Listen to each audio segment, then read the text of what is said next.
নমস্কার বন্ধুরা, নিয়ে চলে আসলাম আজকে একটু অন্যরকম রেসিপি, ডিম বিরিয়ানি। চিকেন বিরিয়ানি তো মাঝে মাঝেই খাওয়া হয়, অনেকই খাওয়া হয় ধরলে। তো কিন্তু আজকে একটু অন্যরকম ভাবছি বানাবো, তার জন্য নিয়ে চলে আসলাম আজকে ডিম বিরিয়ানি। হঠাৎ করে খেতেও ইচ্ছে করলো ডিম বিরিয়ানি খাওয়ার জন্য, তার জন্য ভাবলাম চিকেন ছিল না ঘরে, কারণ ডিম আছে তো ডিম দিয়ে কাজ চালিয়ে দিচ্ছি, আজকে ডিম দিয়ে বানাবো। তার জন্য তো নিয়ে চলে আসলাম একদম ডিমের বিরিয়ানিটা। এদিকে দেখুন আমি সব কিছু রেডি করে নিয়েছি মশলাগুলো। তারপরে নিয়ে নিচ্ছি পেঁয়াজ ভাজা। পেঁয়াজটা তো অনেকটা ভাজতে হবে, তার মানে হলো গিয়ে যে পেঁয়াজ ভাজাকে আবার বেরেস্তা করতে হয়। একটু বেরেস্তা না দিলে বিরিয়ানিটা ঠিকঠাক ভালো লাগে না খেতে, তার জন্যই বেরেস্তাটা বানানো। এটা তো পেঁয়াজ ভাজা বললেই চলে, তবুও একটু বলতে হয় বেরেস্তা, সেটাই বললাম আর কি। অনেকটা ভেজে নিয়েছি, এখানে ভেজে রেখে দিলাম তারপরে দেখুন এই যে ডিম, এতগুলো ডিম দিয়ে একদম ধরতে গেলে যে এই যুদ্ধ করার মতো হয়ে গেল।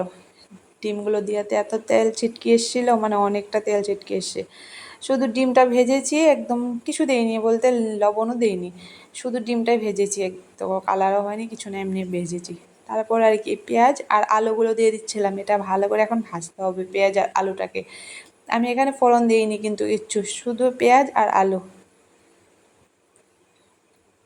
তারপর একটু দিয়ে দিলাম নুন, সেদ্ধ হওয়ার জন্য। আলুটা সেদ্ধ হবে, পেঁয়াজটাও একটু মজে যাবে, ভালো হবে খেতে, তার জন্য এদিকে আমি নুনটা দিয়ে একটু ঢেকে দেবো অনেকটাক্ষণ, মানে আঁচ কমিয়ে অনেক টাইমের মতো, 5-10 মিনিট মতো আঁচ কমিয়ে রেখে দিয়েছিলাম এখানে। আমি তখন পেঁয়াজটা কী সুন্দর মজে গেছে, আর পেঁয়াজটা ভাজা হয়তো ভালোই টাইম লাগে।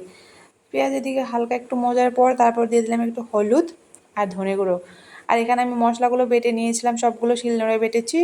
পেঁয়াজ বাটা, জিরে বাটা, লঙ্কা আর রসুন বাটা, 4টে বাটাই দিয়েছি, আর এটা আমি শিলনোড়ায় বেটেছি। সবগুলো মশলা দিয়ে এখন কষাতে হবে ভালো করে। গ্রেভিটা তো ভালো করে কষতে হবে, তারপরে তো বিরিয়ানিটা রান্না হবে। এদিকে দেখুন কি সুন্দর হয়ে গেছে কষানোটা। তারপর দিয়ে দিলাম, শুধু কালারের জন্য দিয়েছি একটু লঙ্কা গুঁড়ো, এমন কালার মানে ওই লঙ্কা গুঁড়োটা সেরকম ইউজ করি না, তো একটু দিয়েছি শুধু কালারের জন্য। ঝালের জন্য আমি কাঁচা লঙ্কা বেটে দিয়েছি। তারপরে মশলাগুলো ভালো করে কষাতে হবে, অনেকটা টাইম নিয়ে ভালো করে কষিয়ে নিয়েছি। তারপর আর কি ডিমগুলো দিয়ে দিয়েছি। দেখো এদিকে এখন তো আর হলুদ দেওয়ার দেখো দরকারই নেই, এখানে যে মশলা ছিল এটাতেই কালার হয়ে গেছে।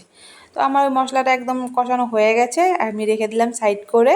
তারপর দিয়ে এখানে বিরিয়ানির রাইসটা বানাতে হবে, তার জন্য দিয়ে দিয়েছিলাম আমি দারচিনি অনেকটা, আর কিছু দিইনি, আর তেজপাতা, আর দিয়েছি সাদা তেল। তারপর চাল অনেকটা মানে ধুয়ে জল ঝরিয়ে রেখেছিলাম, সেটাই দিয়ে দিচ্ছিলাম ভালো করে। এখন ভাজতে হবে চালটা, চালটা ভালো করে ভাজা না হলে খেতে সামান্য একটু ভালো লাগে না, তো তার জন্য চালটা ভালো করে ভেজে নিতে হবে।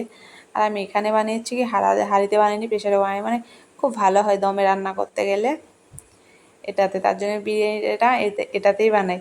তারপর চালটা ভালো মতো ভাজা হয়ে গেছে, তারপর আর কি এই কষানো মশলাগুলো দিয়ে দিলাম, ডিম আলু যেটা কষিয়ে রেখেছিলাম সেটাই দিয়ে দিলাম এখানে। তারপর দিয়ে জল দিয়ে দিয়েছি, যতটা পরিমাণে জল লাগবে ততটা পরিমাণে জল দিয়ে দিয়েছি। এদিকে জল দেওয়া হয়ে গেছে, বন্যা হয়ে গেছে দেখতে পাচ্ছ।